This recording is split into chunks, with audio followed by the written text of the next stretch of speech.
प्यारे प्यारे बच्चों, एपिसोड नंबर 22 में आपका स्वागत है। एक बात ध्यान रखें, जब मैं प्यारे प्यारे बच्चों बोलता हूं तो इसका मतलब ये नहीं है कि बच्चे ही इस पाठशाला को सुने या पढ़ें। मैं उन्हें भी बच्चा समझता हूं जिनको जैन धर्म की ABCD नहीं आती, भले वो 60 साल के हों, 70 साल के हों, 80 साल के हों, कोई फर्क नहीं पड़ता है। तन की उम्र की बात नहीं करता, मैं ज्ञान की उम्र की बात करता हूँ। इसलिए इस पाठशाला को छोटे बड़े सभी देख सकते हैं। तो हमने पिछले एपिसोड में देव दर्शन विधि हमारी चल रही है।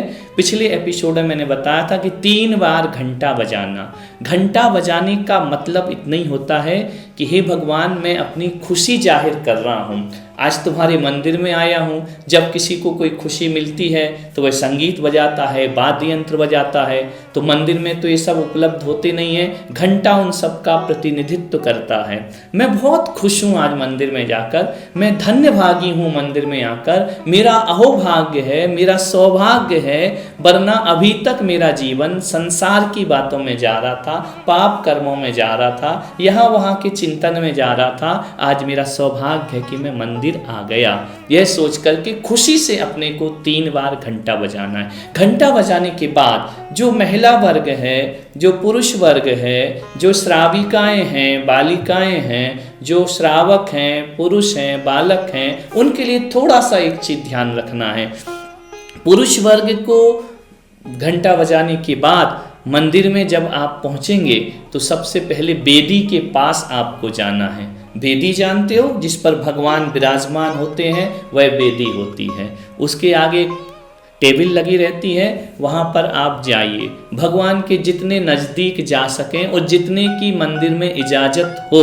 ज़्यादा निकट भी नहीं जाना, मूर्ति को छूना भी नहीं है, क्योंकि आपके कपड़े शुद्ध नहीं है।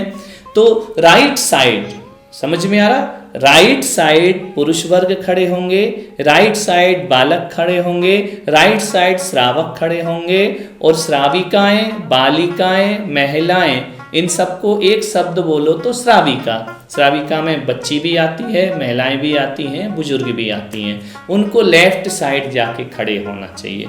जैसे आप पुरुष वर्ग हैं, श्रावक हैं, तो आपको राइट साइड खड़े होइए, और श्राविकाएं हैं तो वह लेफ्ट साइड खड़े होइए। वहाँ खड़े होकर 1 सेकेंड, 1 मिनट, 2 मिनट, जितना आपका मन लगे, आपको कुछ नहीं करना। ना नमोकार मंत्र पढ़ना है, ना कोई स्तुति पढ़ना है, कुछ भी उच्चारण नहीं करना। अपनी आँखों से भगवान के चेहरे को देखना है, टकटकी लगा करके देखना है। और क्या देखना है उसमें? भगवान का सौंदर्य। क्या देखना है उसमें? भगवान की वीतराग छवि। क्या देखना है उसमें? भगवान के नयनों को, भगवान की नासिका को, भगवान के ओंठों को, भगवान के मुखमंडल को आपको निहारना है। और ये सोचना है, भगवान आपके पास कुछ नहीं है, फिर भी आप मुस्कुराते हैं। हमारे पास सब कुछ है, फिर भी हम दुखी होते हैं। इसका मतलब जो सब कुछ हमारे पास है उसमें सुख नहीं है, सुख तो आपके पास है। भगवान की प्रतिमा हमेशा मुस्कुराती हुई होती है, स्मित मुस्कान में भगवान होते हैं।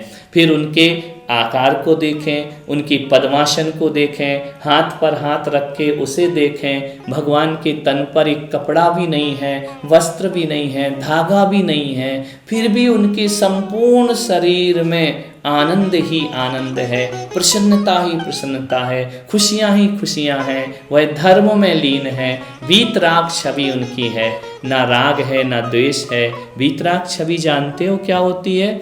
जिस चेहरे, जिस मूर्ति पर ना तो खिलखिलाहट होती है, ना उदासी होती है, ना उनका चेहरा मलिन होता है, ना उनका चेहरा गुस्से में होता है, ना उनका चेहरा बहुत ज़्यादा शोक में होता है।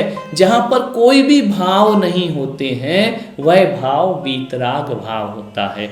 तो हमारी मूर्तियाँ किस भाव में होती हैं? वीतराग में। खिलखिलाती हुई भी नहीं मिलेंगी जैन मूर्तियाँ, तीर्थंकरों की मूर्तियाँ गुस्से में, क्रोध में भी नहीं मिलेंगी, बहुत ज़्यादा दुखी में भी नहीं मिलेंगी, बहुत ज़्यादा कृशकाय भी नहीं मिलेंगी।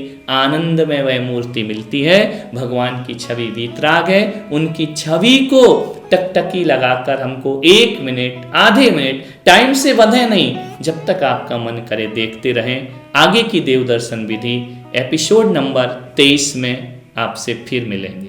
कोई प्रश्न हो आपके तो अभी अब टीवी पर, हमारे इस मीडिया पर, स्क्रीन पर आप देखेंगे अंकित जैन दिल्ली का नंबर है, आप फोन लगाकर प्रश्न कर सकते हैं। कल फिर हम मिलेंगे आपसे 5 मिनट की पाठशाला में।